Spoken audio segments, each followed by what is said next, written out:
bekerja pada PT Samsung Electronics Indonesia pada bidang Manufacturing Quality System dengan tanggung jawab develop dan implement strategy for collecting, storing, integrating the production data from various services including the IoT and production machine, lalu bekerja untuk melakukan predictive modeling, machine learning, dan statistical analysis to anticipate the issues in the production process and the proposed proactive solution. Jadi pengalamannya sudah banyak menggunakan data analytics yang digunakan dalam membantu proses produksi. Lalu sebelumnya sudah bekerja as in intern di PT L'Oreal Manufacturing Plant, lalu sebagai quality assurance pada San Cisco Group, lalu compliance intern juga pada San Cisco Group, dan juga sebagai Lean Continuous Improvement pada San Cisco Group. Demikian CV-nya. Mari kita mulai kuliah tamunya. Kuliah tamu akan dipaparkan sekitar 1 jam dari sekarang, lalu akan diikuti answer maksimum 15 menit, lalu kita akan tutup dengan foto bersama, pembagian hadiah bagi pemenang pertanyaan terbaik, lalu kita akan membagikan juga sertifikat kepada pembicara. Terima kasih, waktu dan tempat dipersilakan. Adelina, silakan. Berarti Makasih. share screen-nya dari Silakan saya share ya. ya. Dari saya atau dari panitia? Dari Adelina bisa. Oke.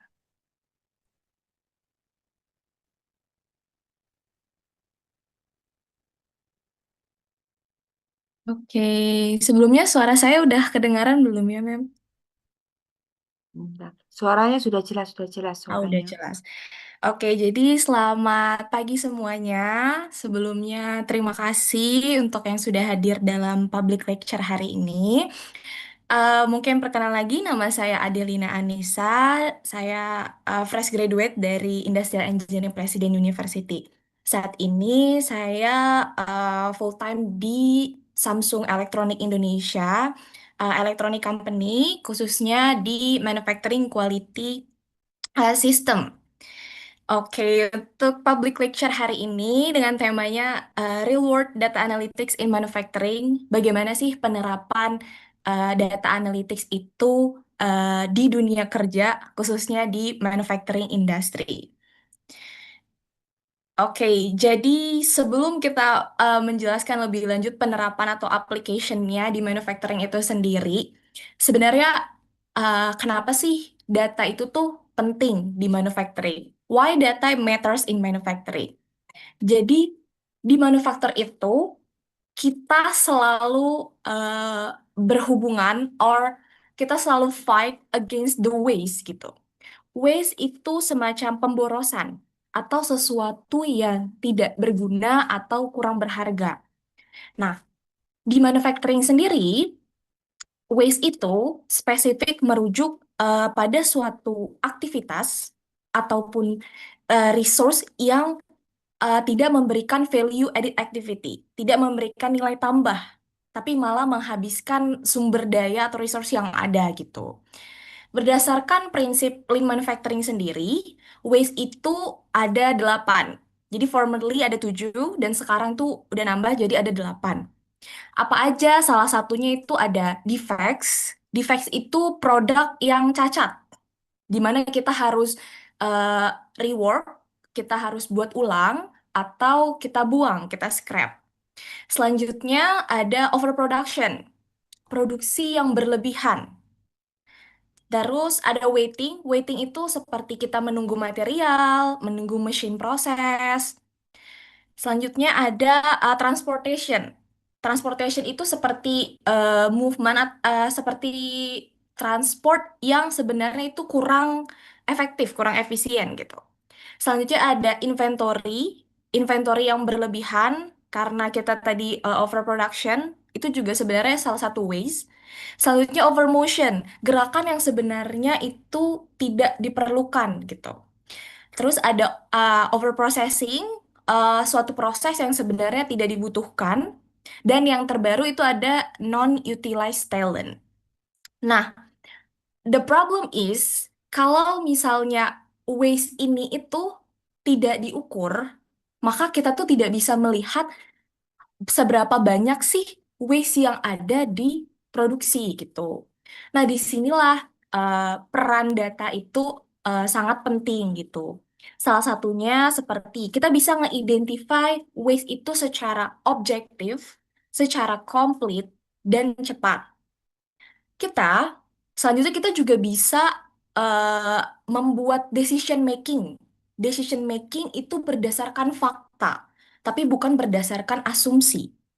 Berdasarkan data yang udah kita buat, yang menampilkan tren dan yang lainnya, itulah yang bisa kita jadikan base decision kita, bukan hanya assumption kayak oh ini mesinnya rusak, oh ini seperti ini, tapi based on data.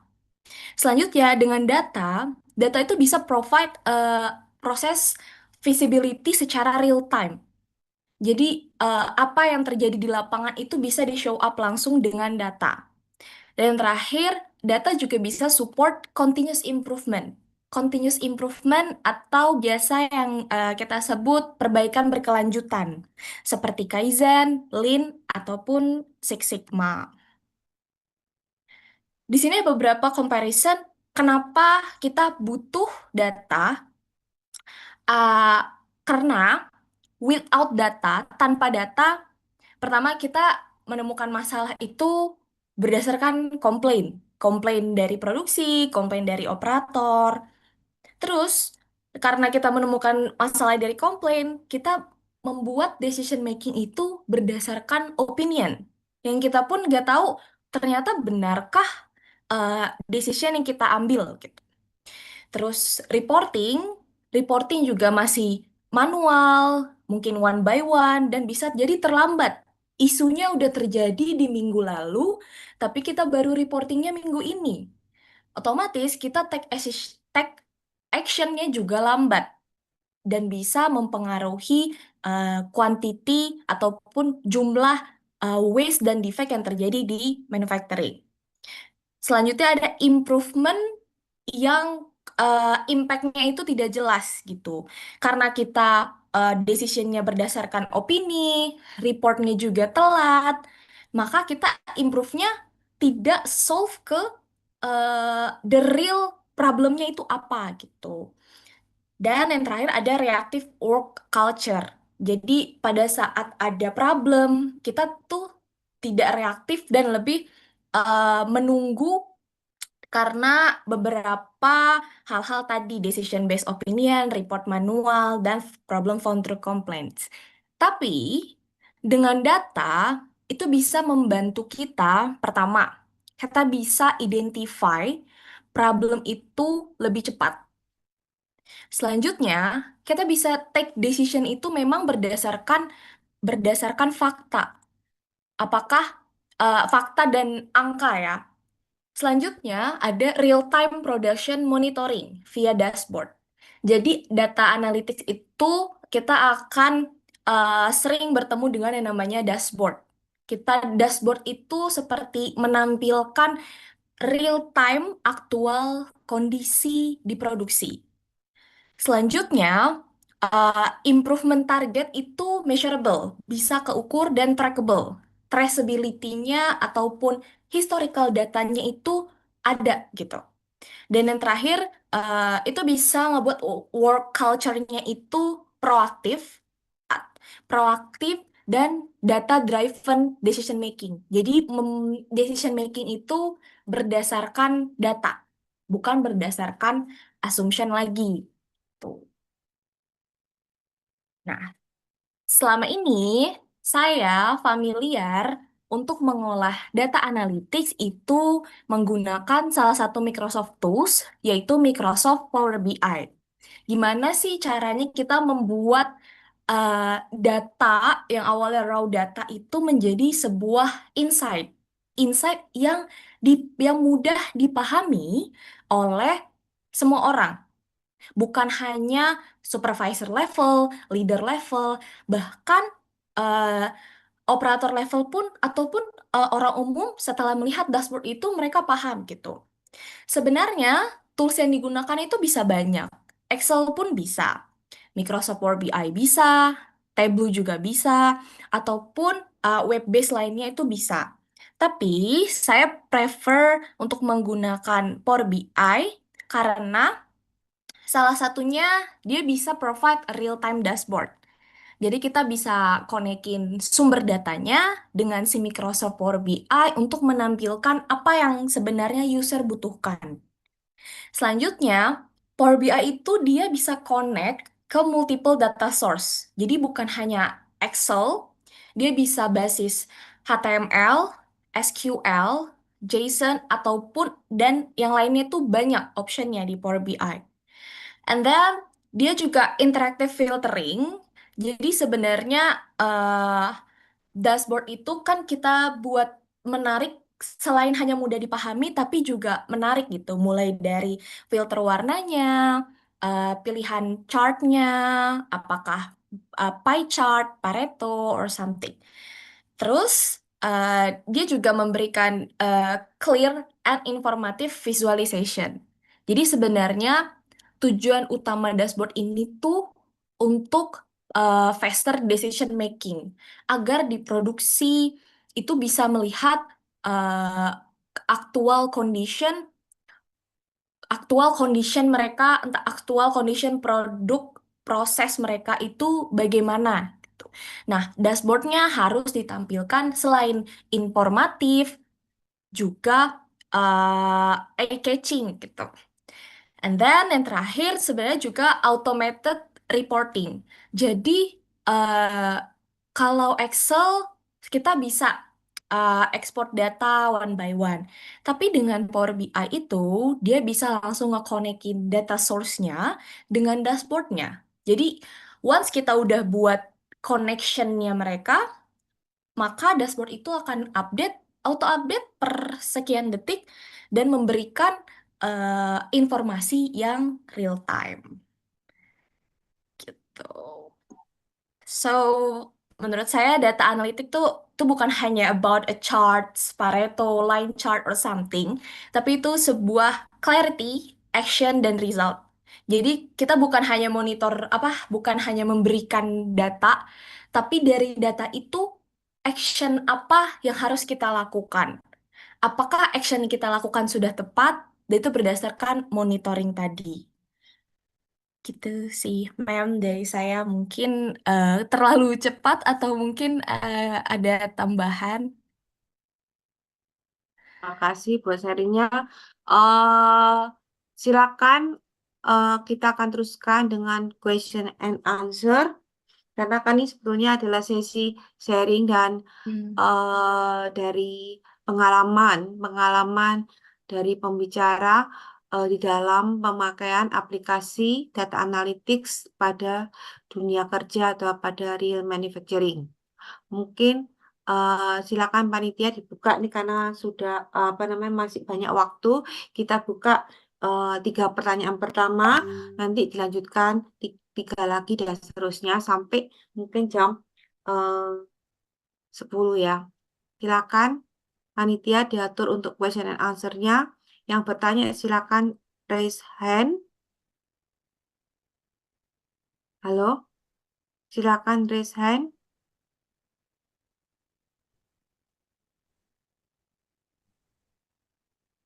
Itu ada Halo, handman.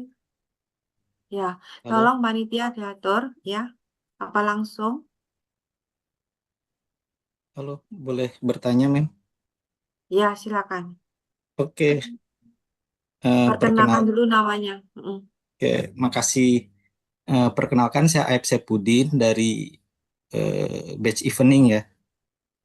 Yang menarik sekali apa yang disampaikan oleh Kak Adelina barusan ya. Eh, ada satu hal yang menggelitik ya. Tadi disampaikan bahwa si data analytics ini akan menampilkan sebuah dashboard gitu ya, yang itu notabene itu real time gitu ya. Dan ini bisa diakses oleh user yang memang dedicated gitu ya untuk data tersebut. Nah, menariknya yang saya pahami data analytics itu kita mesti melihat data itu yang bersih gitu ya, yang benar-benar bersih. Kita sudah men-scoop out itu untuk si outlier dan lain sebagainya gitu. Nah, bagaimana seorang data analis gitu ya, yang based on experience Mbak Adelina ini di lapangan gitu ya, itu bisa collaborate ya dengan si user tersebut untuk memastikan bahwa data yang dikonsum itu benar-benar bagus gitu, benar gitu ya, tepat dan memang bisa dipergunakan gitu. Jadi tidak malah memberikan panduan yang salah jalan gitu loh. Mungkin gitu ya pertanyaannya ya, bisa dipahamin ya Kak Delin. Iya, bisa. Oke, thank you itu saja dulu. Terima kasih. Oke, jadi sebenarnya benar ya, eh, data analitik itu bukan hanya bagaimana kita mengolah data. Itu second point-nya. First-nya itu memang kita harus verify ke lapangannya langsung. Jadi bisa dengan kita ataupun dengan kolaborasi dengan departemen-departemen yang lain gitu. Jadi kita mungkin list the requirement yang mereka butuhkan ingin menampilkan data ini gitu. Misal data productivity. Tapi kita lihat source datanya itu diambilnya tuh dari mana? Apakah raw datanya itu sudah sesuai gitu di lapangan? Karena data itu kan akan menampilkan merepresentasikan si actual condition mesin tersebut gitu. Biasanya saya juga melakukan verifikasi di produksi. Apakah eh, entah dari segi mesin, operator, ataupun material, semua itu udah sesuai standar. Jika tidak, biasanya mereka ada uh, some notes gitu. Misal pada saat hari ini produksinya lagi ada problem raw material. Oke, berarti pada saat kita take data itu bisa jadi baseline kita. Pada saat ini lagi ada problem raw material atau lagi machine downtime gitu. Jadi penting bukan hanya untuk memprovide menghasilkan data, tapi untuk verify aktual di lapangan apakah semua man, machine, material, metode, dan environment itu udah sesuai standar. Jadi kita nggak bisa langsung, oh ya udah, ini raw datanya, udah kita olah, udah kita buat dashboard. Tapi kita harus verify apakah data ini benar-benar merepresentasikan actual condition di lapangan. Gitu. Mungkin kurang jelas atau ada yang ingin ditambahin? Satu lagi mungkin tadi verify data itu berarti seorang data analis akan terjun ke lapangan melihat langsung dan itu biasanya berapa lama sih Kak memverify data itu gitu loh. Sebenarnya depends ya. Untuk verify data itu sebenarnya untuk standar di produksi itu kan dipegang oleh masing-masing departemen, production, departemen maintenance gitu. Nah, untuk verify-nya itu sebenarnya kita nggak mesti harus kita verify semuanya. Kita bisa collaborate sama mereka. Kita bisa collab meeting, kita tanya apakah ini sudah normal sesuai standar, atau apakah ada checkpoint yang harus kita perhatikan. Kalau memang udah standar, kita cek aja aktual di lapangan. Apakah lagi ada downtime mesin atau lagi ada problem. Jadi sebenarnya kita nggak perlu ngelakuin itu semua sendiri. Kita harus kolaborasi, kita harus kerjasama dengan dengan departemen-departemen yang terkait. Jadi kita itu mengambil data, mengambil keputusan itu nggak bisa sendiri, harus kolaborasi dengan departemen lain, gitu. Kak, thank you clear Kak. Oke, sama-sama. Oke, next question. Silakan raise your hand. Baik, untuk pertanyaan kedua, silahkan kepada Kak Tony Himawan yang sudah mengangkat tangan untuk mengaktifkan mikrofon dan menyampaikan pertanyaannya. Baik, makasih Kak Bita. Halo, selamat pagi Kak Adel. Saya Tony dari IE Batch 2023. Menarik ya, untuk Kak Adel bekerja di perusahaan multinasional ya setelah Samsung. Jadi secara global kan di dunia Samsung ini termasuk salah satu leading manufacturing in electronic industry gitu ya. Nah, untuk pertanyaan apa kontribusinya Kak Adel di sebuah perusahaan raksasa seperti Samsung, itu kan kalau kita melihat tadi starting point-nya itu dari 8 waste gitu ya, dari pemborosan, 8 pemborosan. Nah, sekelas Samsung itu masih ada pemborosan gitu. Jadi buat saya di bagian di poin nomor berapakah dari 1 sampai 8 itu si Samsung itu masih ada yang harus diimprove dari sisi pemborosannya. Dan disitulah Kak Adel bermain gitu ya untuk improvement, untuk mengurangi atau menghilangkan pemborosan tersebut. Nah, itu pertanyaan ke-1. Nah, pertanyaan keduanya, kita tahu kalau saya pernah berinteraksi gitu ya dengan orang Korea, di mana mereka itu pertama sangat strict terhadap data. Jadi buat mereka data itu sangat berharga gitu ya. Jadi kalau misalkan kita pakai data yang diupload ke web gitu, itu kan akan rentan terhadap tersebarnya data tersebut gitu. Nah, itu bagaimana menghadapinya? Dua dulu deh, mungkin Kak Adel. Terima kasih. Oke, untuk pertanyaan pertama itu terkait waste yang terjadi di tempat saya kerja sekarang ya, di Samsung. Jadi sebenarnya menurut saya, even in the big company sekalipun, pasti waste itu masih ada. Karena manufaktur itu kan baik dia dilakukan oleh human ataupun full automation, itu tetap ada waste, tapi perbedaannya mungkin di kuantitinya gitu. Kalau menurut saya, di Samsung sendiri, ataupun di company yang lain, defect itu pasti ada. Waste, salah satu waste yaitu defect, itu pasti ada. Kenapa itu bisa ada? Even kita udah punya suatu standar ataupun suatu metode untuk mengassembly sesuatu ataupun untuk memproses suatu barang, pasti akan selalu ada continuous improvement-nya ke depannya. Pasti akan selalu ada ide-ide untuk membuat suatu proses ini lebih efektif dan efisien. Jadi dia lebih ke standarnya itu udah ada, tapi bagaimana kita mengimprove itu untuk lebih efisien lagi. Contoh, suatu produk ini, suatu model ini dia menghasilkan defect 10.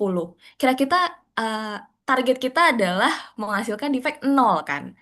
Nah, untuk range dari 10 ke 0 itu pasti ada continuous improvement yang bisa kita lakukan one by one itu bagaimana gitu.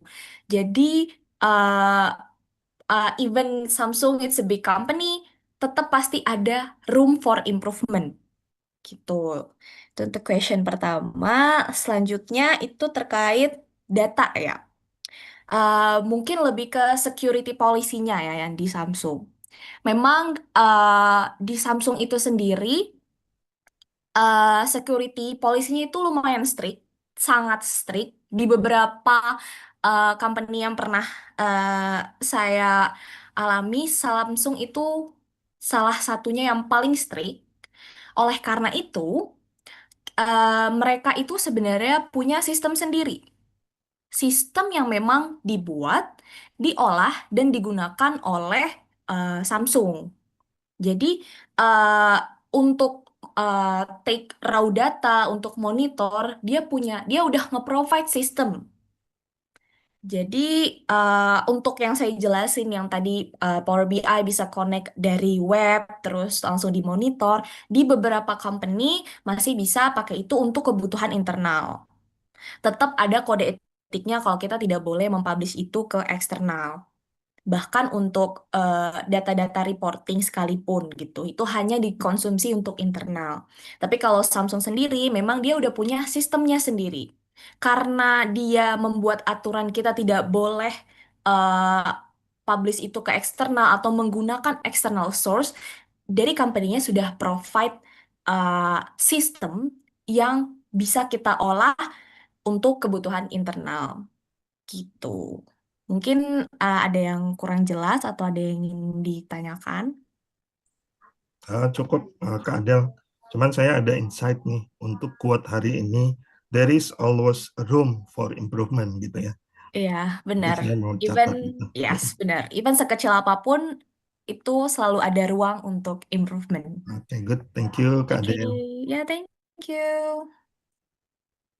Oke, next question. Sudah cukup. Terima kasih, Pak Tony Himawan. Selanjutnya, Selanjutnya, Chris Invio ya. Panitia.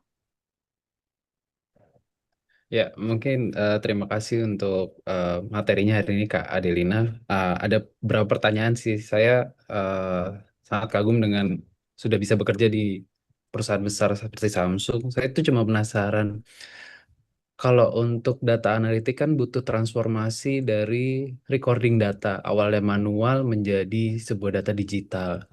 Itu tuh gimana sih penerapan budayanya di Samsung itu sendiri yang awalnya mungkin kalau di perusahaan kami masih menggunakan tulis menulis, sekarang masih akan transformasi ke digital supaya mendapatkan real time data.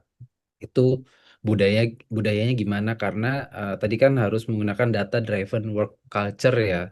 Nah, itu seperti apa sih penerapannya? Kemudian apakah data tersebut tuh masih diinput dengan board manual dan kertas-kertas atau sudah by system? Tadi mungkin udah sedikit dijawab. Dan berapa lama sih transformasi dari penggunaan kertas-kertas itu menjadi totally digital? Mungkin dan sudah berapa lama itu berjalan di Samsung? Mungkin itu aja sih Kak. Terima kasih. Oke, jadi untuk transformasi recording data dari manual ke sistem ya. Jadi sebenarnya untuk akhir-akhir ini memang Samsung sendiri udah full automation. Ada, maksudnya untuk inputan data itu memang kita paperless, mengurangi penggunaan kertas. Jadi sepertinya untuk penggunaan kertas itu udah tinggal berapa persen doang. Jadi, tapi itu sebelum saya masuk ya. Jadi pada saat saya masuk ini mungkin lebih ke develop sistem yang eh, udah ada, mungkin udah dari Excel ke atau ke real time gitu. Kalau dari kertas itu lebih ke di experience yang di company sebelumnya gitu. Jadi di L'Oreal, di beberapa aspek memang penginputan halnya tuh masih ada yang manual, tapi itu bukan core-nya, karena core-nya udah diubah ke automation. Lebih ke hal-hal kecil seperti checklist gitu. Nah, sebenarnya bagaimana penerapannya itu, sistem ini kan bisa berjalan kalau dilakukan oleh bukan kita, kita buat sistem, tapi kan yang melakukan itu let's say operator level. Nah, operator itu harus kita training bukan sekali atau dua kali. Untuk menjadikan itu suatu habit, kita harus mentraining mereka berkali-kali dan memberikan contoh yang benar ataupun contoh yang jelas gitu. Jadi bukan hanya materi training, bahkan kita juga bisa memberikan checkpoint di meja kerja mereka. Dan setiap pagi bisa mereka bahas agar hal itu bisa menjadi habit, agar improvement itu tuh bisa menjadi habit. Sebenarnya ini lebih menekankan ke bagaimana ini tuh bisa konsisten gitu, agar setelah dibuatkan sistem tidak balik ke manual lagi. Jadi bagaimana kita menjelaskan bahwa sebenarnya improvement ini itu membantu kalian. Improvement ini tuh membantu kalian agar kalian tidak perlu repot-repot checklist one by one gitu. Lebih ke kalian tinggal scan, contohnya scan QR code, kalian isi di PC, and then udah tersubmit. Nggak perlu kalian harus take formnya, kalian isi, kalian tanda tangan, nanti formnya dikumpulin lagi, terus nanti berpotensi formnya hilang, kalian harus buat lagi gitu. Lebih ke transformasinya itu memang ke people development-nya. Bagaimana kita tuh nge-engage mereka biar mereka itu bisa paham gitu. Tujuan dari perubahan kita ini tuh untuk mempermudah pekerjaan mereka gitu. Biasanya lead time yang dibutuhkan itu minimal 3 bulan sih. Dari 3 bulan itu kita monitoring nih, apakah ada perubahan ataukah masih sering ada yang melakukan inkonsistensi gitu. Jadi misal di 3 bulan pertama kita mungkin everyday kita reminder mereka untuk jangan lupa selalu mengisi atau bagaimana. Nanti di selanjutnya kita mungkin jadikan itu weekly meeting. Jadi kita bahas tidak setiap hari lagi tapi mungkin weekly. Terus nanti kalau udah mulai konsisten baru kita remindernya monthly gitu. Oke, udah jelas? Cukup Kak, terima kasih banyak. Iya, sama-sama. Next, silakan yang kemudian eh Rudi ya. Silakan. Next Baik, question.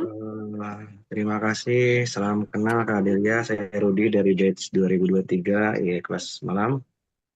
Eh, Pertanyaannya sedikit mundur dari Mas Crispion sebelumnya. Kalau Mas Crispion lebih mempertanyakan bagaimana meng-create budaya yang akan kita eh, build dengan data analitik gitu ya, atau mempertahankannya berikutnya. Nah, saya punya simulasi yang lebih mundur lagi, yang lebih menua lagi. Katakanlah ada suatu perusahaan yang itu sudah membudaya perusahaan lama, katakanlah perusahaan kolot yang sudah lama, tapi budayanya itu sangat kuat dengan budaya manual, serba manual. Dan di situ sudah mereka sudah apa namanya, sudah terbiasa dan percaya dengan kinerja recording itu akan lebih akurat dan lebih dapat dipercayai ketimbang kita bermain data yang tidak kelihatan, tiba-tiba ada tervisualisasikan, terlihat cantik, terlihat bagus buat dilihat, tetapi mungkin di level manajemen atau direksinya ini gimana tiba-tiba menjadi seperti ini, gitu. Dan katakanlah juga kondisinya dari perusahaan itu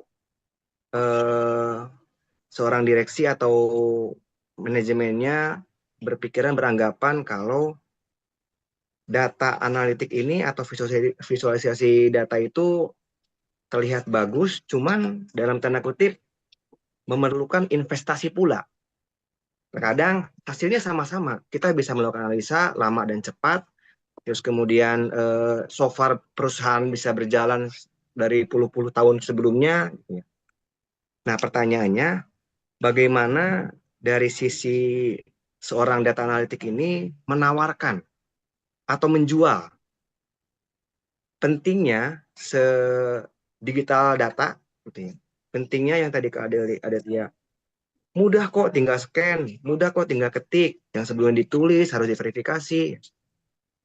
Dari kepada perusahaan yang sudah call tersebut, dari mulai operator sampai ke direksinya, yang mereka beranggapan bahwa manual itu ya best, manual itu dapat dipercaya karena terkoreksi, karena manusia langsung yang mengerjakan. Seperti itu. Oh, oke. Oke, jadi sebenarnya sebagai data analis memang kita bukan hanya untuk memprovide data ya. Kita harus tahu aktual condition di lapangan itu bagaimana gitu. Memang beda report yang akan kita sampaikan ke managerial level dan ataupun operator level. Tapi sebelum kita nge-provide data itu, saya tuh lebih suka verify langsung di lapangan. Sebenarnya kita bisa langsung tanya, sebenarnya kendala mereka itu tuh untuk misal memproses line ini tuh kenapa gitu. Kendala mereka apa? Terus kita verify by data.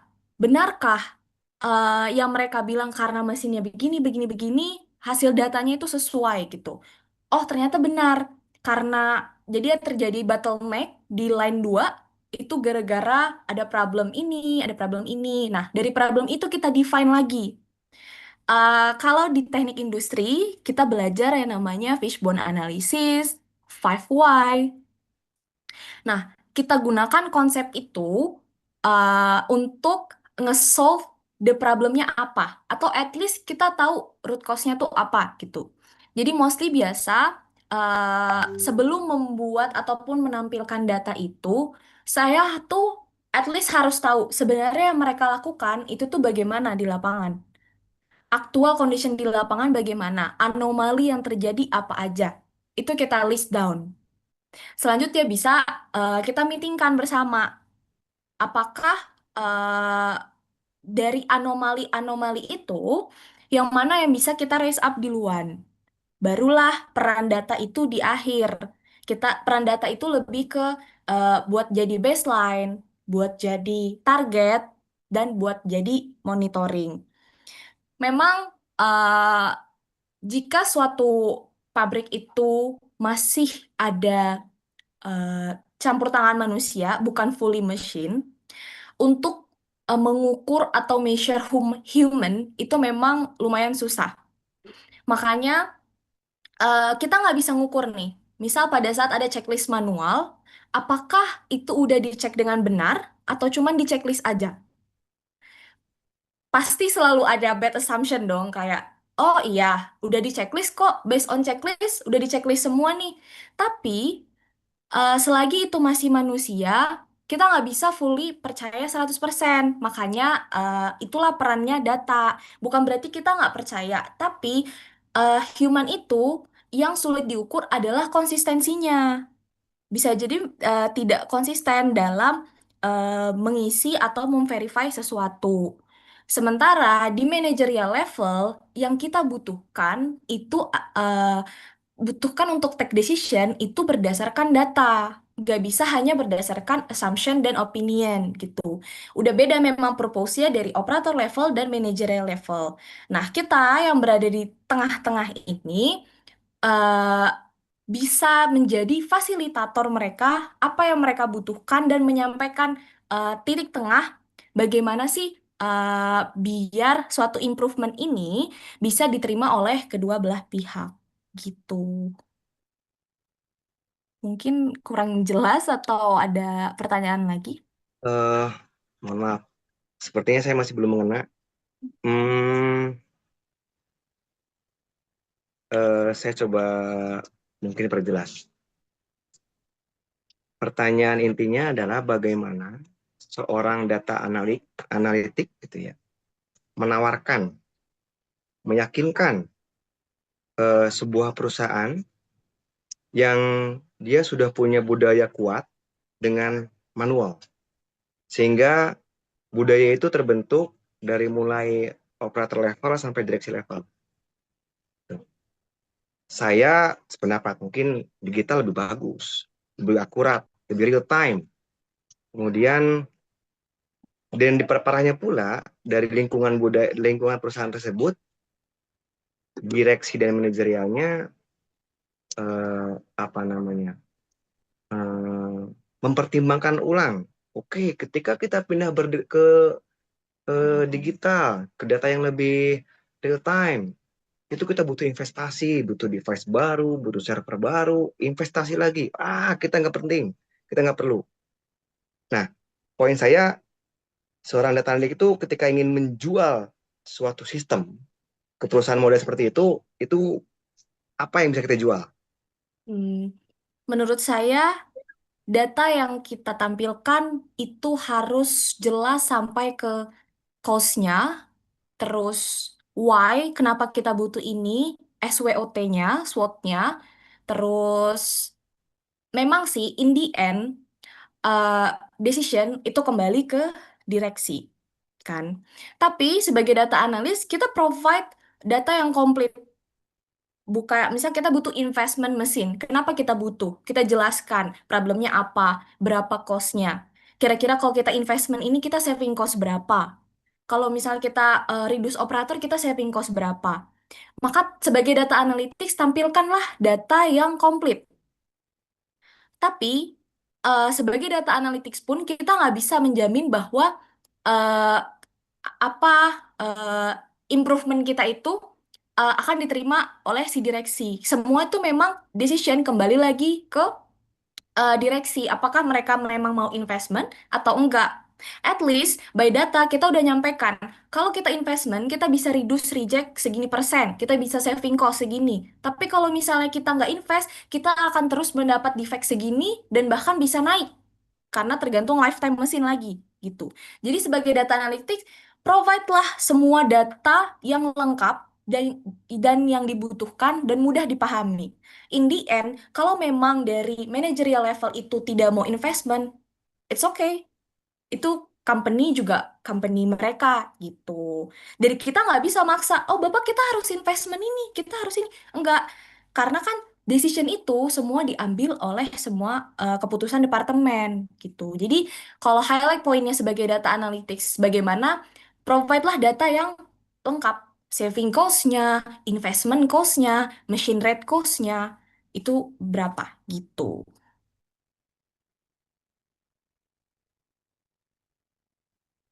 Baik, cukup. Terima kasih Kak Oke. Adelina. Ya, boleh saya tambahkan ya. Mungkin ya kalau memang susah untuk merubah budaya, karena itu butuh change management dalam suatu perusahaan yang sudah terbiasa manual menjadi digital. Biasanya untuk proyek-proyek IT, mereka itu akan menghitung TOC, Total Ownership Cost. Ya, ya jadi kalau kita mau memakai suatu sistem baru, yaitu biasanya perusahaan itu nanti akan menghitung dengan menggunakan TOC, itu yang akan kita implement sebelum mereka memutuskan mau implementasi misalnya data analytics ya, otomatis kan kalau mau implementasi data analytics kan butuh databases ya. Atau dia harus invest Excel, kan nggak mungkin pakai Excel yang tidak berbayar, lalu Power Nice. BI-nya juga harus berbayar dan seterusnya, maka mereka harus hitung TOC-nya, Total Ownership Cost. Kalau TOC-nya terlalu besar, mungkin mereka tidak akan invest seperti Iya. itu. Ya, bisa membantu, Rudy. Baik Bu, sangat jelas Bu. Dapat Oke, insight baru saya Bu. Terima kasih Bu. ya, ya sama-sama. Oke, next is Mujito. Silakan. Baik, perkenalkan nama saya Mujito dari Industrial Engineering batch 2024. Eh, saya ingin nanya ini terkait dengan perusahaan tempat saya bekerja. Jadi di perusahaan saya sudah menerapkan Oracle System untuk data warehouse-nya. Nah, kemudian itu di situ kita bisa input dari procurement, proses produksi, ya produksi dan outputnya berapa. Nah, dan sampai saat ini tapi belum ada informasi yang langsung ke lapangan, Kak. Jadi hanya di manajerial gitu. Nah, saya ingin menanyakan apa yang dibutuhkan untuk mengolah data dari Oracle tersebut, atau apakah di Oracle tersebut sudah tersedia tools untuk mengolah datanya, dan kemudian tools yang digunakan untuk memvisualisasikan data agar bisa disampaikan ke lapangan itu menggunakan apa gitu, Kak. Mungkin itu aja pertanyaan dari saya. Terima kasih. Oke. Jadi menurut saya apa yang dibutuhkan untuk di lapangan itu mungkin kamu bisa langsung gathering user requirement di tempat kamu kerja. Jadi misal kamu ingin mengolah data di produksi. Berarti kamu harus ngelis user requirement tuh kebutuhan user. Mereka kan nanti end usernya gitu kan. Kebutuhan mereka itu apa aja sih? Maksudnya mereka itu butuh monitoring apa? Biasa di produksi itu monitoring OII-nya. Availability, performance, quality-nya atau ada eh, requirement yang mereka butuhkan, total defect, defect rate, defect PPM. Nah, itu bagaimana kita tahu? Kita gathering data dengan produksi, entah kamu collab meeting, atau biasa sih mostly collab meeting ya. Sebenarnya apa sih Pak yang dibutuhin di produksi ini gitu. Nah, setelah kita tahu user requirement-nya apa, di situ kan mereka udah nentuin, oh ya ini kita butuh, ini enggak, ini butuh, ini enggak gitu. Nah, dari situlah baru kita bisa koneksikan ke Oracle System itu. Karena kan Oracle System itu uh, data warehouse itu kan banyak ya, bukan hanya produksi, ada dari procurement dan yang lainnya gitu. Biar kita bisa tahu kita tuh harus nge-get datanya itu yang apa, nggak mesti semuanya gitu. Untuk produksi kita butuhnya get data hasil produksi gitu. Jadi lebih ke get data mesinnya gitu. Untuk visualisasi data memang tergantung company sendiri ya. Apakah company-nya akan provide license, contohnya sebenarnya bisa pakai Excel ataupun Power BI atau Tableau, itu but sebenarnya kan butuh license ya. Even ada fitur free sekalipun, kita tetap tidak boleh, maksudnya lebih baik untuk mendownload yang memang legal, gitu kan. Nah, tergantung lagi dari kebijakan company kamu sekarang gitu. Apakah butuh license atau enggak gitu. Karena even itu untuk kebutuhan internal, biasanya license itu digunakan untuk kebutuhan tim IT audit gitu. Jadi biasa eh, di IT ada auditnya apakah software-software yang digunakan di tempat kamu bekerja itu legal atau ada yang ilegal gitu sih. Jadi saran aku untuk mendapatkan user requirement itu kita harus komunikasi langsung dengan memang dengan orang yang bekerja gitu di lapangan dengan usernya memang. Kita kan buat monitoring ini untuk kebutuhan user. Jadi kita gathering datanya dari user. Gathering data bisa pakai direct interview atau bisa pakai Google Form. Kamu tag menurut mereka ada saran gak sih pakai user requirement kayak gimana atau pakai direct meeting dengan SPV dengan leader baik shift 1 ataupun shift 2 dan ataupun shift 3 ya tergantung company. Jadi untuk menggathering eh, apa sih saran-saran dari para user itu biasa saya ngambilnya entah dari interview atau by Google Form gitu. Oke, Hmm, terima kasih Kak. Ya, oke. ya mungkin saya bisa tambahkan si Mujito. Sebetulnya kalau cuma beli database saja, ya itu masih kurang ya. Sebetulnya kan Oracle kan juga seperti SAP ya, dia punya banyak produk ya. Kalau yang baru diinstal saja database, berarti Anda masih kurang. Maksudnya masih banyak produk and services yang ditawarkan Oracle. Misalnya CRM produk yang akan CRM itu Customer Relationship Manager, Management yang maksudnya untuk memanage customer Anda, lalu customer experience itu juga ada juga produknya. Lalu ada juga misalnya ERP-nya sendiri. Kalau database pasti butuh ERP kan, ERP yang akan mulai dari procurement sampai back end-nya adalah untuk distribusi, FICO, modul dan sebagainya banyak sekali. Tergantung kebutuhan perusahaan. Kalau biasanya kalau implementasi keseluruhan produknya kan tidak mungkin karena mahal. Makanya harus ada user requirement mana yang urgent itu akan diimplementasi terlebih dahulu seperti itu.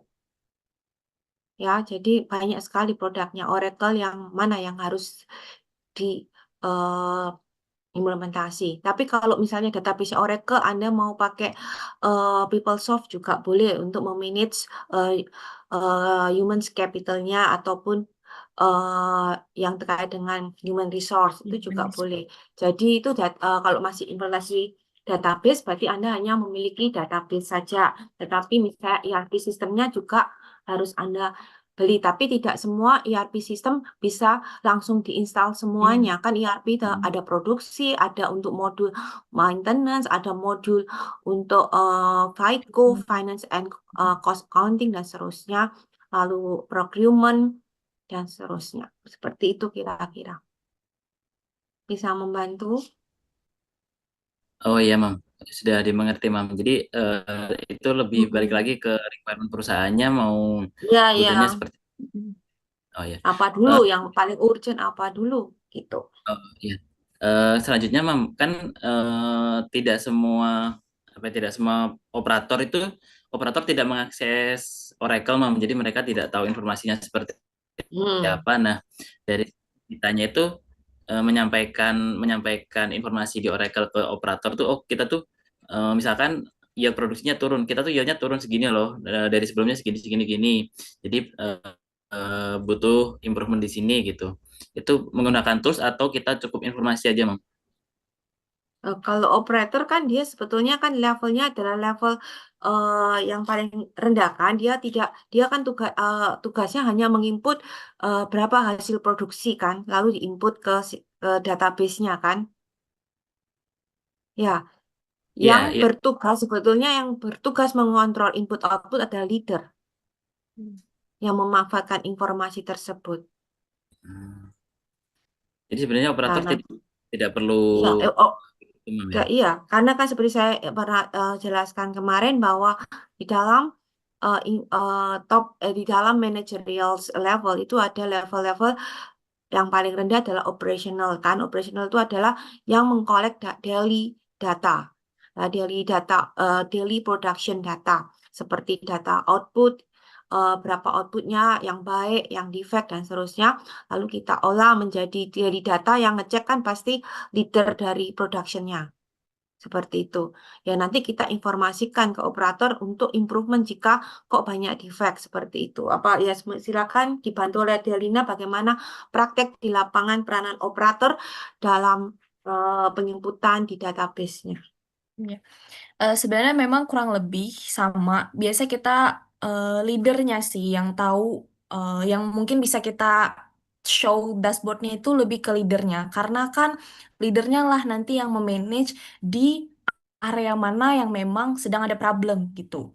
Sebenarnya di operator kita nggak apa-apa nge-show itu, tapi belum tentu informasi yang ingin kita sampaikan itu mereka paham gitu, atau bahkan mereka ngeh gitu loh. Jadi untuk operational level berikanlah informasi yang memang mudah mereka mengerti gitu, yang tanpa harus berpikir berkali-kali gitu. Jadi, oh kita ada penurunan di produk ini, ada defect segini, defect kita lagi tinggi, atau production kita nggak close itu karena ini gitu. Jadi biasanya itu peran leadernya lah yang memberitahu hasil monitoring dashboard kita ke operational level gitu. Apakah sudah cukup Cukup, Mam, cukup. jawabannya? Terima kasih. Terima kasih. Pertanyaan berikutnya oleh Sugianto. Silakan. Halo, Bu. Ya, silakan. Ya, sebelumnya saya terima kasih dari Mbak Adelia dan Bu Anas. Saya sangat setuju di era saat ini, itu kebutuhan digital itu memang bisa dibilang jadi kebutuhan yang primer, apalagi dalam dunia industri. Cuma yang tadi nyambung juga yang dari Mas Rudi, ketika suatu perusahaan itu udah terbiasa dengan manual, dan ibaratnya kayak budayanya itu ketika ada kebocoran di data manual kan kita gampang nyari hard datanya, cross check dan lain-lain, cross check. Nah, sebaliknya untuk di data digital sendiri itu kan tentunya tantangannya nggak cuma nyajiin, oh kita punya goal yang bagus, ya kan? Kita bisa nampilin ini real time ini. Nah, tapi buat jaga itu kan penjagaannya juga nggak sesederhana data manual, ya. Nah, dari sini untuk provide data yang real time yang bagus itu tingkat keamanannya sendiri atau tantangan-tantangannya itu seperti apa aja, Mbak? Hmm, Poinnya di situ.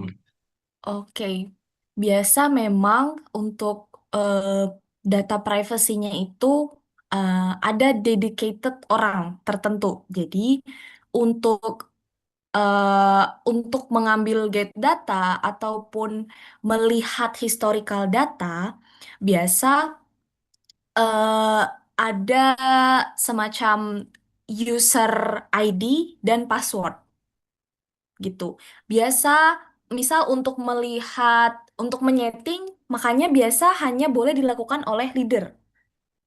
Biasa leader untuk melakukan setting itu ada passwordnya gitu. Oh, hanya leader-leader tertentu yang bisa men-setting mesin atau dan yang lainnya gitu. Tapi kalau untuk naik lagi entah SPV level ataupun di atasnya, kita bisa melihat historical datanya. Tapi kalau misalnya saya sebagai data analytics ada beberapa yang bisa saya akses dan mungkin ada yang enggak. Itu tergantung ke kebijakan perusahaan lagi terkait data privacy. Biasanya kalau untuk menarik data yang dari sumber data terus kita olah untuk kebutuhan data analytics di managerial level, itu kita direct kontaknya ke IT. Biasanya kita nggak bisa narik langsung. Selama ini sih biasa saya harus collaboration ke IT. Biasa IT yang memang udah ngasih ini connectionnya atau enggak udah ngekonekin. Nah, itu kembali lagi ke eh, company-nya. Kalau misalnya leader, biasanya dia dikasih ID dan password memang hanya untuk setting mesin. Misal untuk setting mesin dari count perjalanan apa sih logic mesinnya itu misal dari 2 jadi 1 atau 2 jadi 0 untuk trial itu biasa leader dan operator itu biasa nggak dapat aksesnya. Tapi kalau kamu mau dapat akses whole datanya biasa harus kontak ke IT karena IT harus tahu apa aja sih yang sedang diakses IP-nya itu siapa yang akses apa yang akses karena nanti in the end itu akan menjadi responsible-nya si IT. Jadi even kita punya project yang berkaitan dengan mesin, narik data atau raw data ke perusahaan itu Recording stopped. dari IT. Biasa gitu sih. Saya masih Recording in sedikit ganjel progress. terkait ini, Mbak. Jadi artinya ketika data itu sebelum launching atau go publicnya dia harus divalidate dulu kebenarannya Iya. atau bagaimana? Iya, Iya, kalau kalau validate kebenarannya data ini di fake naik turun, itu kan validate-nya ke produksi.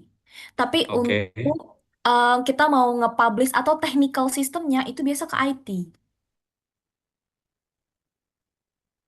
Nggak. Maksudnya kita itu sebagai data analytics nggak bisa langsung kita mau olah ini, kita mau tarik ini, kita ada project ini. Tapi kita juga harus collab sama IT karena di beberapa company mereka bisa menggunakan IP atau PC atau user yang berbeda-beda.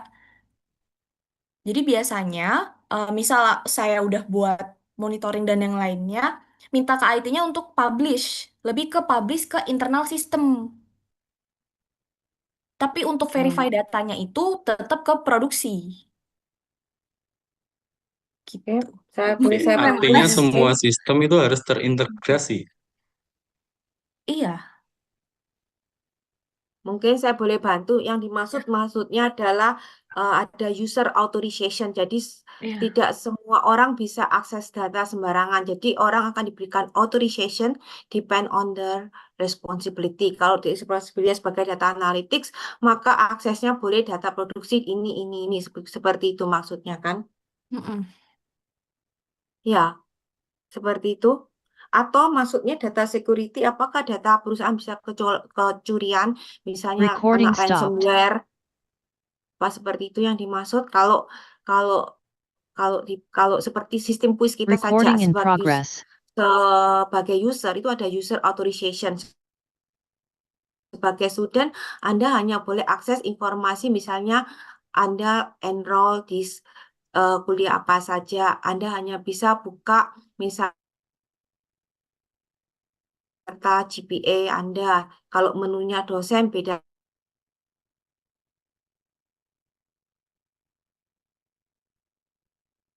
Mungkin yang dimaksud kayak gimana Kak Sugianto? Sorry, saya putus-putus tadi, Bu. Oh, iya Kalau tadi. saya lebih simpel sederhananya gini, Bu. Ketika kita udah biasa manual, contoh saya produce katakanlah 100 pages ya, Mm-mm. di manual, nah ternyata data nyampe ke proses berikutnya itu hanya 95 atau 99. Mm-mm. Artinya Mm-mm. kan hilang satu secara manual.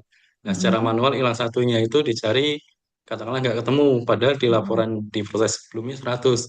Nah, Mm-mm. artinya satu ini kan missing. Mungkin di proses sebelumnya yang seharusnya hanya buat 99 tapi dibuatnya 100. Mm-mm. Nah, kalau di data yang digital, kadang ketika kita produce 100. Oke, kalau itu nominalnya hanya 100, tapi kalau 10.000, 20.000, seratusan ribu, jutaan, itu kan gapnya, yang gap-gap kecil itu kan nggak kelihatan mencolok gitu Mas. Dan untuk nge-trace data itu kan harus benar-benar tadi yang disampaikan, harus integrasi dan butuh keamanan ke arah situ gitu. Saya Mm-mm. setuju di situ. Sebenarnya even satu pieces pun, kalau manual kelihatan, digital pasti kelihatan. Perhitungannya pasti, kalau kalau saya pribadi ya, biasa memang kelihatan. Mau itu hilang satu, mau itu hilang dua, itu gap 10 ataupun gap 100, itu tetap kelihatan gitu. Terus kenapa bisa ada gap? Misal dari proses sebelumnya 100, proses selanjutnya 90. Nah, disitulah kita verify ke produksi gitu. Kenapa nih bisa ada gap? Oh, mungkin lagi waiting material, atau mungkin lagi di rework, atau udah di scrap, atau mungkin eh yang paling endnya tuh salah input. Tapi biasa salah input itu jarang sih, karena biasa langsung integrate dari mesin ke dashboard gitu. Itu sih.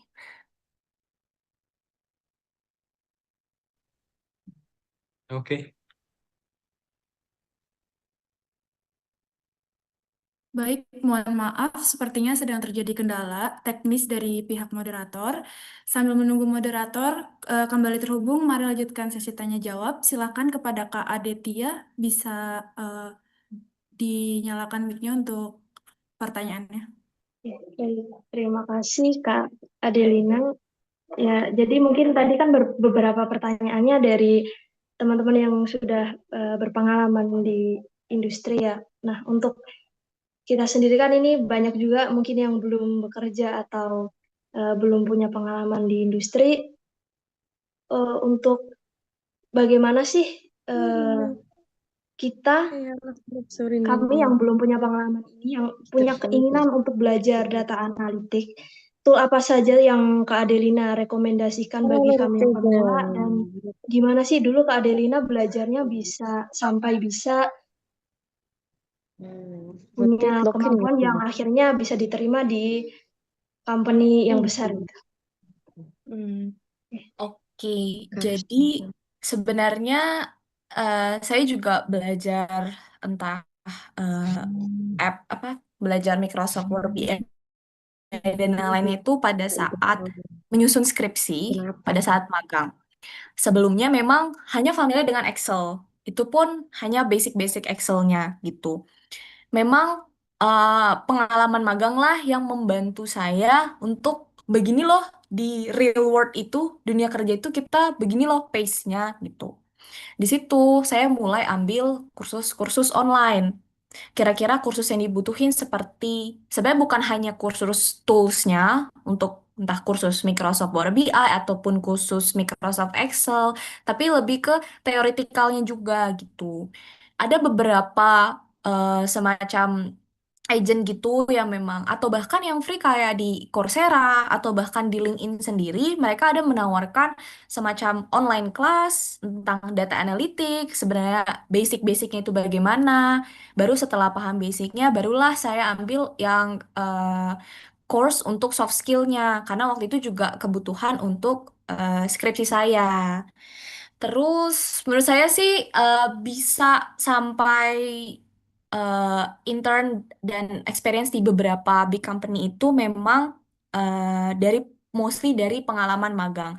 Memang pada saat kuliah kita belajar teori atau bahkan praktek gitu. Tapi in pada saat intern experience lah itu di saat itu saya beneran belajar, oh ternyata kayak gini loh pace-nya, berarti saya kurang di hal-hal ini. Jadi kamu harus tahu diri kamu itu sebenarnya mau mengarah kemana dan kurangnya apa, biar kita bisa tahu, oh berarti saya mau ngasah skill saya di bidang ini, berarti saya harus entah ambil online course, entah ambil yang soft skill online course, atau theoretical gitu.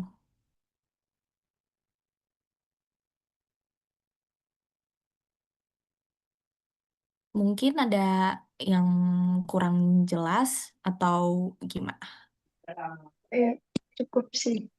Untuk dari aplikasi yang dipakai yang bagi pemula gitu, mungkin apa yang bisa di Hmm, kalau saya saat ini seringnya pakai Microsoft Power BI ya, karena kan itu eh, basicnya kalau di Excel-nya paham, di Microsoft Power BI itu lebih mudah karena bedanya lebih di interaktif datanya aja.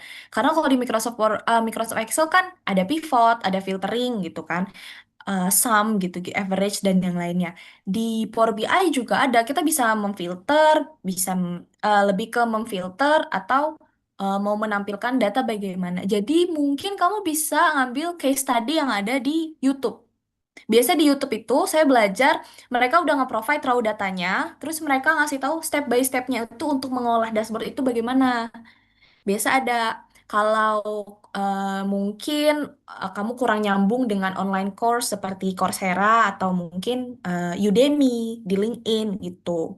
Biasa aku waktu kuliah ngambil online course di Revoyu sama Coursera. Tapi kalau untuk ngelatih beneran soft skill-nya itu di YouTube. Biasa di YouTube dia udah provide raw datanya soalnya. Jadi kita bisa coba, oh ternyata step by stepnya itu bagaimana. Biasa itu udah dijelasin sih di YouTube. Jadi memanfaatkan digitalisasi. Oke, baik, sangat jelas sekali. Terima kasih. Oke, sama-sama.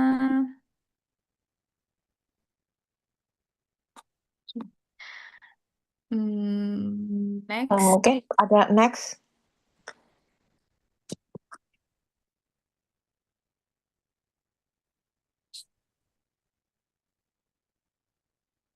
Apa ada pertanyaan berikutnya? Itu ada. Mungkin dari Ya, saya, Firdaus. permisi. Ya. Ya, mohon maaf, saya off cam karena ada kendala dari kamera. Jadi perkenalkan saya Firdaus Bakhtiar dari Batch Evening 2023. Saya ada beberapa pertanyaan, Mbak. Yang pertama ya, pertanyaan pertama, mungkin tadi dari beberapa pertanyaan teman-teman yang lain sempat dijelaskan bahwa data analistik itu perlu kita lakukan konfirmasi ke beberapa related departemen ya untuk membenarkan fakta terkait data-data dan sesuai standarisasi dan target. Nah, saya mohon maaf saya mungkin awam ya, pengen tahu apakah dari manner sebagai data analistik sendiri itu sebagai memprovide kebutuhan data nanti sebagai nanti dipakai user, apakah ada target tersendiri kita sebagai data analistik? Itu yang pertama, Mbak. Lalu yang kedua, dalam data analistik ini kan yang saya pahamin kan data yang nanti dikontrol mengenai angka ya. Nah, apakah selain angka bisa kita masukkan seperti data Kaizen, data problem dan lain-lain gitu? Apakah bisa dan apa ada contohnya gitu? Mungkin itu sih Kak dari saya. Oke. Terima kasih. Mungkin untuk pertanyaan pertama itu target dari kita untuk menyelesaikan ini apa monitoring data yang dari produksi atau bagaimana? Target seorang kita sebagai data analistik Mm-mm. Target untuk menyelesaikan proyek itu. sebagai provider.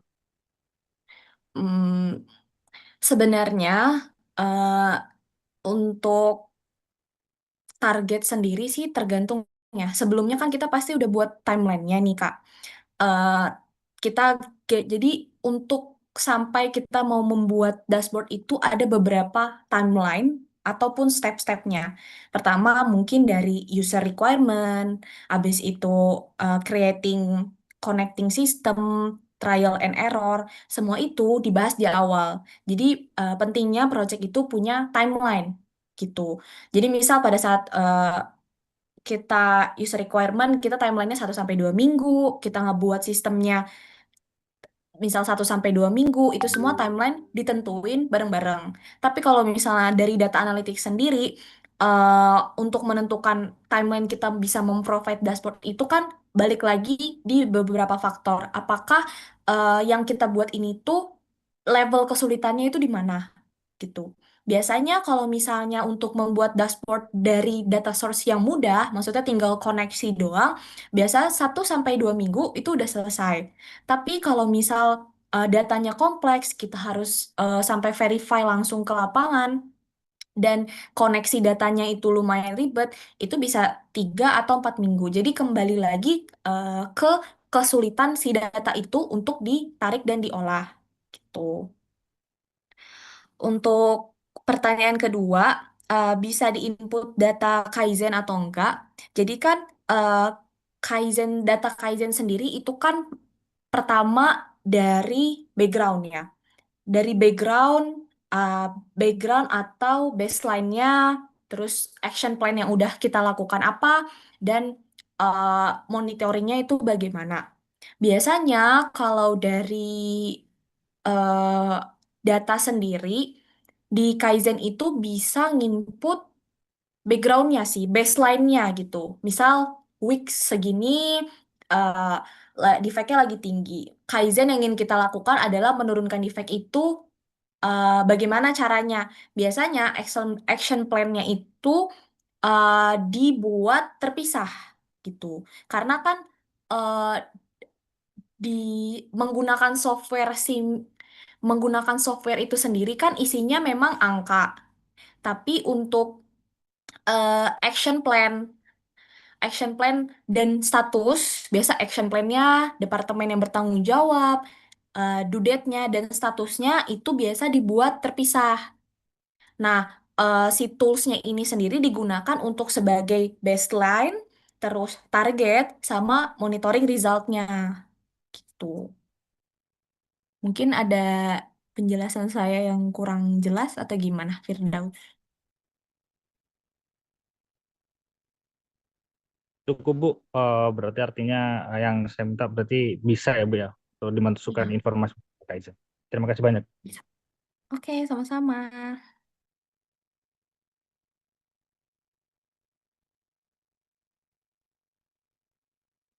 Udah semua atau gimana, ada lagi yang bertanya?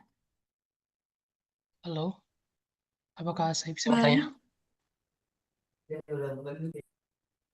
Halo? Baik, mohon maaf untuk sesi Q&A sudah berakhir. Terima Sayang kasih sekali. Oke, undangan terima sudah kasih ya. hadir. Baik, terima kasih. Mohon maaf. Mungkin bisa kontak nanti di email atau di LinkedIn ya, Kak Bagus. Mungkin bisa tanya di situ. Boleh di-share link-nya mungkin. Oh Kita ya, bisa komunikasi. Thank you. oke. Baik, terima kasih kepada Mem Anastasia Lydia Maukar selaku moderator, serta kepada Kak Adelina Anissa selaku narasumber atas materi yang sangat bermanfaat dan inspiratif pada sesi hari ini. Wah, menarik banget ya materi kita pada hari ini. Semoga materi ini bisa menambah wawasan kita lebih lanjut mengenai data analis. Benar banget, Rosi. Kelihatannya semua peserta kita juga pada excited banget nih. Benar banget tuh, Kak. Tapi untuk menambah semangatnya, gimana kalau kita coba tagline lagi? Boleh. Buat teman-teman yang sudah lupa gerakannya, bisa lihat Rosi ya, seperti sebelumnya. Public Lecture 2025, with data, create the future.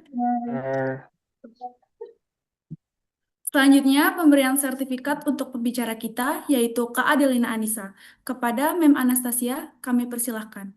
Untuk MTDD, kami persilahkan untuk mengambil foto.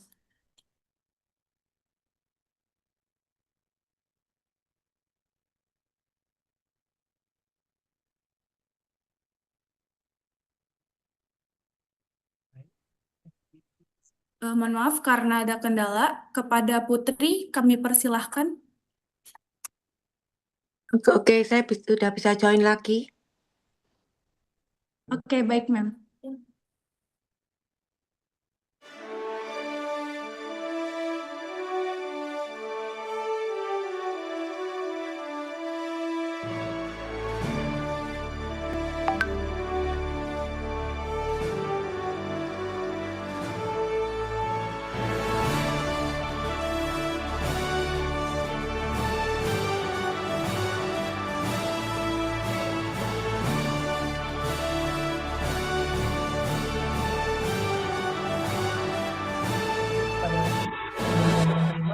bersiap.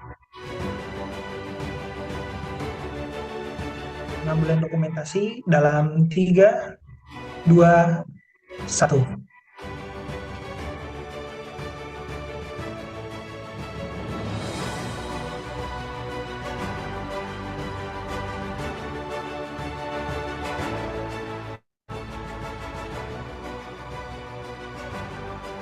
Baik, terima kasih. Selanjutnya, pemberian sertifikat untuk Mem Anastasia Lydia Maukar.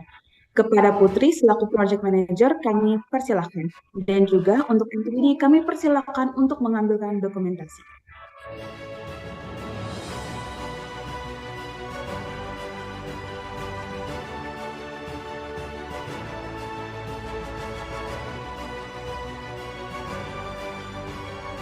Baik, kepada pemberi dan penerima sertifikat harap bersiap. Pengambilan dokumentasi dalam 3, 2, 1.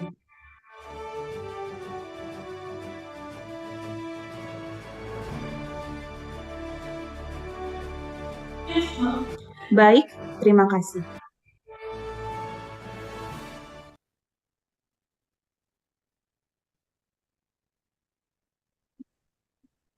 Sesi Q&A dan pemberian sertifikat telah selesai. Sekarang kita akan menuju sesi penutupan acara. Wah, tidak terasa ya kita sudah sampai di penghujung acara di acara Public Lecture Series 2025 pada hari ini. Ya, benar banget. Terima kasih kepada Kak Adelina Anissa atas materi yang sangat bermanfaat hari ini, serta kepada Mem Anastasia Lydia Maukar yang telah memandu jalannya sesi diskusi dan Q&A. Kami juga mengucapkan banyak terima kasih kepada seluruh peserta yang telah hadir dan berpartisipasi dengan aktif dalam Public Lecture Series 2025 pada hari ini. Jangan lupa untuk mengisi link absensi yang telah dibagikan oleh panitia sebagai bukti untuk mengikuti Public Lecture Series 2025 hari ini. Selain itu, kami ingatkan kembali untuk tidak lupa merangkum isi dari materi acara hari ini. Sebelum kita benar-benar menutup acara, mari kita abadikan momen ini dengan sesi foto bersama.